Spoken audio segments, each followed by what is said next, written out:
much, Guillermo. Thank you for having me here. I hope the noise level is okay. You can hear me fine. I'm actually in California at this stage talking about Neuraspace, talking about how this company, Portuguese company, is going to be or is the rising star in space traffic management, and how we're going to provide a solution to operators, satellite operators worldwide. So again, thank you very much for having me here.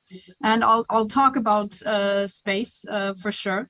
And the first image I'd like to share, however, is of the team. Because as you were saying, obviously the topic that we deal with is intriguing, but when you set up a startup, it's all about the team. I'm sure Nuno is well known in Portugal. Nuno Sebastião used to work for the European Space Agency. He left the European Space Agency and decided to do AI machine learning for fintech, for fraud detection in the finance world. He was very successful, as you well know, but then he decided to give back to space. And in November, he reached out to me and he asked me if I wanted to join. I had incidentally, and I'm sharing this story because at the time when he was deciding to do this, I was the president of the Portuguese Space Agency, and he came to see me and he asked me if debris was an important business topic where he could successfully set up a business company. I said to him, yes. And it's important to do so, and to do so out of Portugal. Why? Portugal is very interested in space. Portugal believes that space is an economic sector that will bring economic value soon to the country, but it's a sector of growth. And in space debris, there aren't that many countries investing a lot in it. So putting your bets on a topic which is a future topic is the best way of being able to lead. I always say that it's ideas that change the world.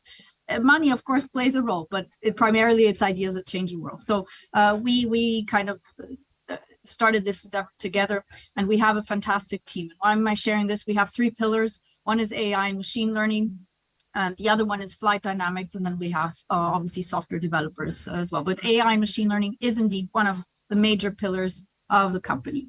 So what's the issue? And I have this video very quickly to give you an idea. Obviously, space is large. The space around Earth is very large, but we do have a huge number of objects around there, from very big objects. You know, the biggest spacecraft, which isn't the ISS, in orbit is 8 tons, right? So it's big objects, but then we have millions of tiny objects, and we cannot really quantify the risk associated to having all of these objects in space. So the problem that we're facing is we have debris in space. The number of objects, both satellites and debris, is increasing. There's something called the Kessler effect.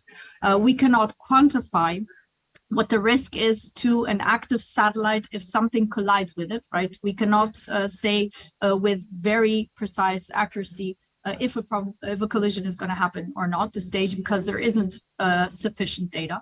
So operators, satellite operators, are finding themselves that they have to prepare for many potential collisions, and more, they have to prepare for more events than actually take place. Because the good news about all of this is that there aren't that many collisions that are taking place. The problem is operators do not know when is it the real collision that's going to take place where I have to secure my assets.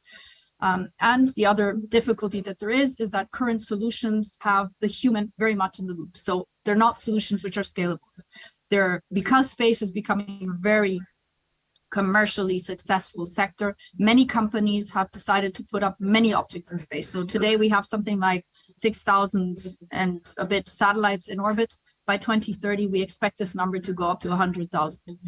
So the effort associated with really understanding is a collision happening or not is going to grow significantly. In the last couple of years, this has only increased by a factor of 5, and this will just continue to increase. So we need automation, we need intelligent solutions, and this is where obviously Neuraspace comes in.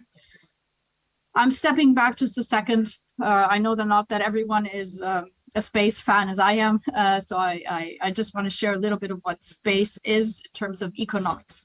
The space market, the global space market, is expected to become a $1 trillion market by the year 2040. This is a big market, and if we do not secure assets in space from obviously being destroyed or damaged because of collisions, this $1 trillion will never happen. So space traffic management is at the basis of making actually this sector successful. In addition to that, another number that I'd like to share is that the space debris market is expected to be this $1 billion market by 2027. I actually think this number is underestimated. Why? Because the market as such doesn't really exist today. There's many different companies coming up with different business models on how they could tackle debris, collision avoidance, space traffic management, recycling in orbit. So it's a big future thing. And it's going to be a big market. And of course, Neuraspace is going to be we're going to be leading this market for sure out of Portugal. We'll be European-based unicorn. And of course, space, as you hopefully all know, is fundamentally important as basis of a big percentage of the European economy already today, and going to the future to be sort of responsible for the success of about 20% of the European economy. So we really need to make sure that it's sustainable and that we don't have collisions in orbit. So what is Neuraspace all about? When you are an operator in space, you want to make sure that your assets are safe and that there's no collisions coming. As I said, there isn't a sufficient amount of data. So what we do is that we bring different types of data together. We run them through models. Some of these models are obviously physics informed, they're physical models. Others are AI machine learning models, and I'll talk about that in a second, to extract information of whether a collision is really going to come, and above all, what the risk is that this collision is going to happen, and what the impact is of that collision happening. If the risk is above a certain threshold, what we then do is that we provide an operator the advice as to how they have to maneuver in orbit so that they can avoid the collision.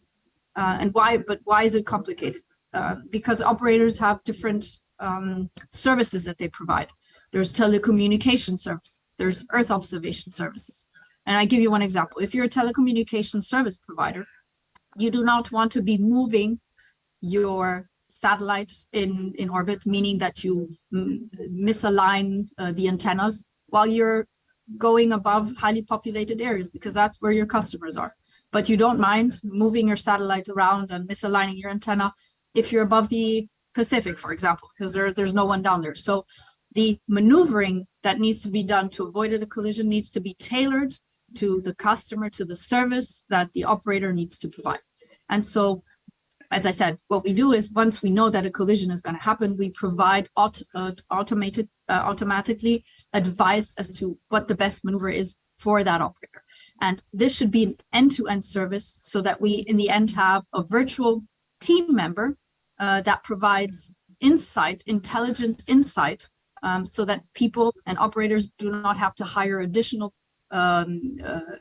human resources just to take care of collision avoidance. What you see here is just an overview of the product, the way we have it today. The only thing I want to share is that the key here is there's a lot of information and data that we bring together, and the challenge is to bring this to operators, to our customers, in a way which is easily understandable, and because we have AI and machine learning, in a way which is explainable and raises trust with our customers, right? Because they're never going to otherwise rely on our services if they cannot understand why we are providing the advice the way we are. What you see here is two different types of alert scenarios. One which is of minor concern, the above one, orange, and below where is status of alert, where Neuraspace, she's a she, by the way, she tells you that your asset is in danger, and she explains to you why she has come to this conclusion.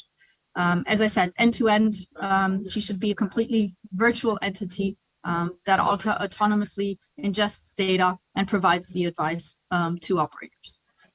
Just sharing a couple of elements about Neuraspace. We've released our product in July of 2022.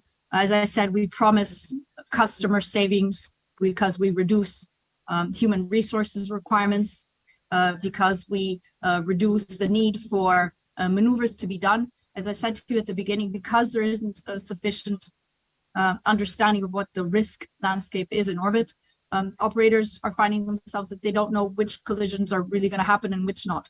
So we also eliminate false positives and false negatives, and therefore we save also customers money because of that.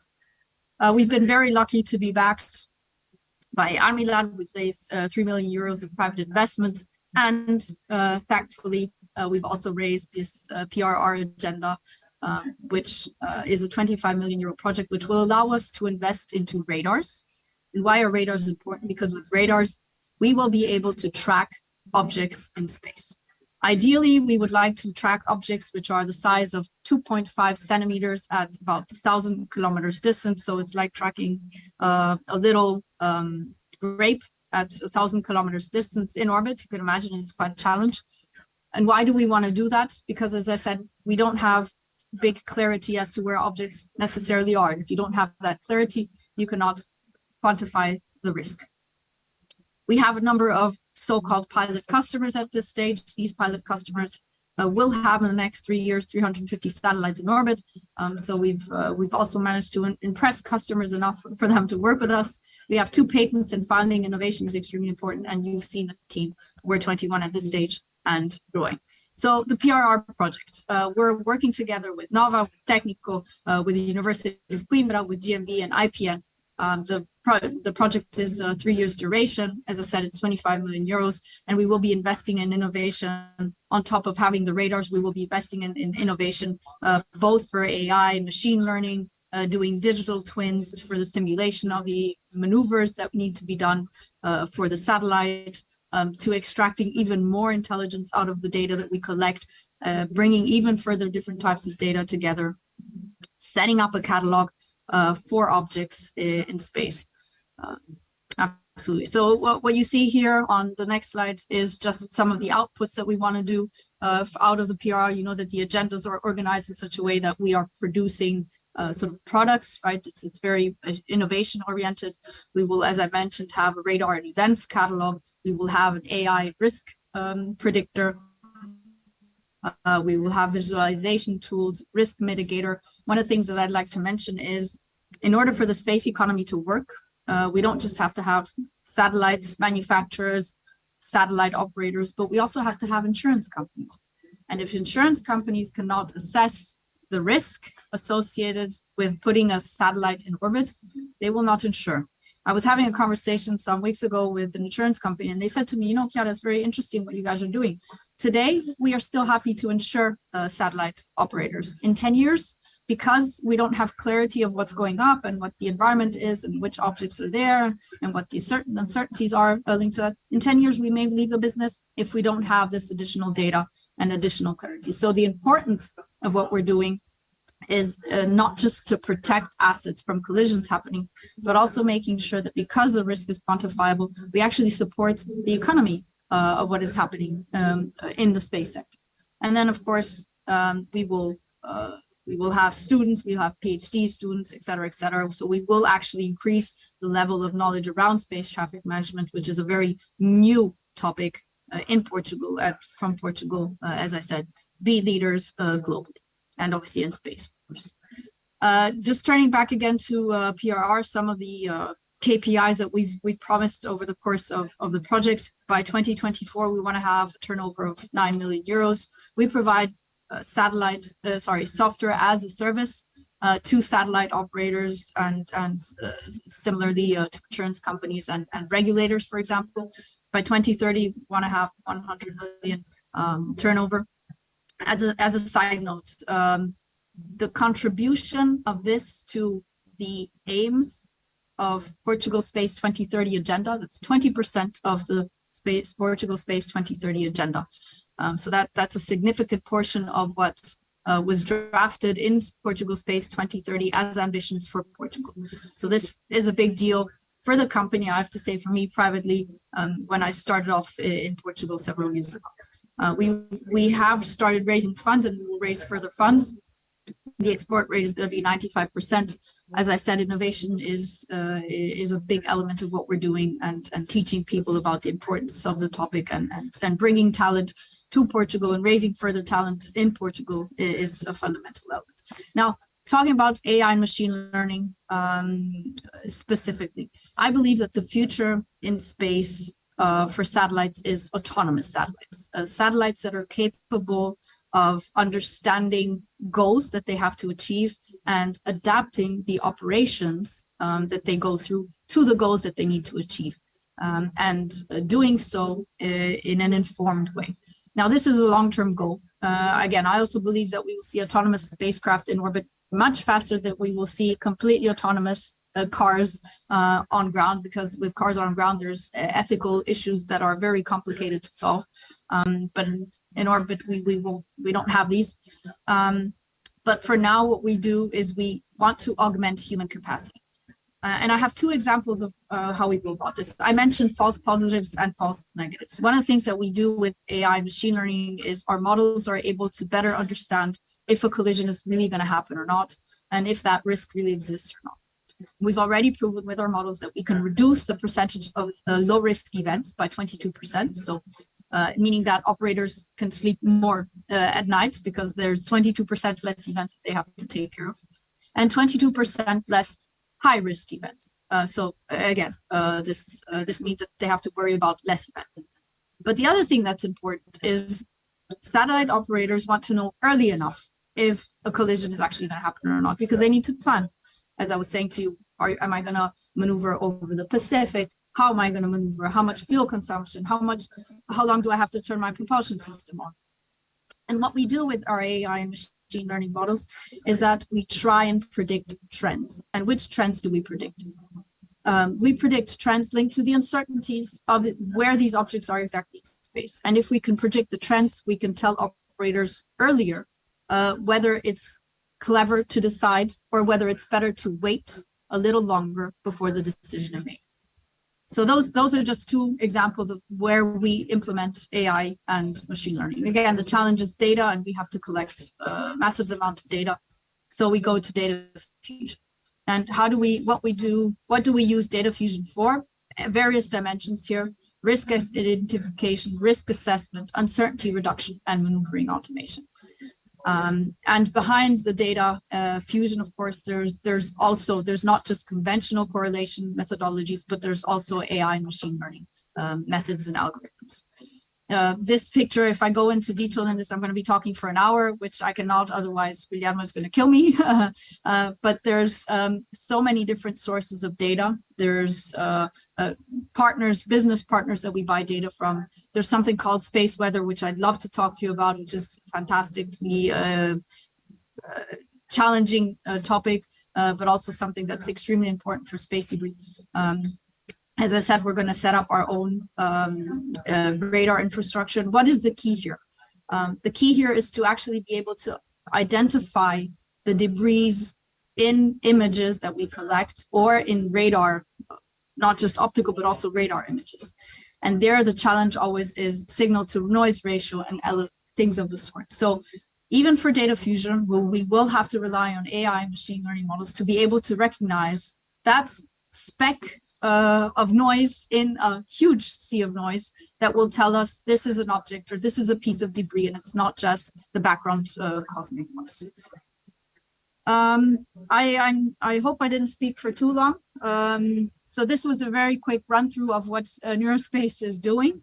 If you have any further questions, if you want to learn more about what we're doing, if you think that there's potential partnerships to be explored, we're here and we're excited to show what can be done and to lead space traffic management in Portugal. So thank you very much for your attention.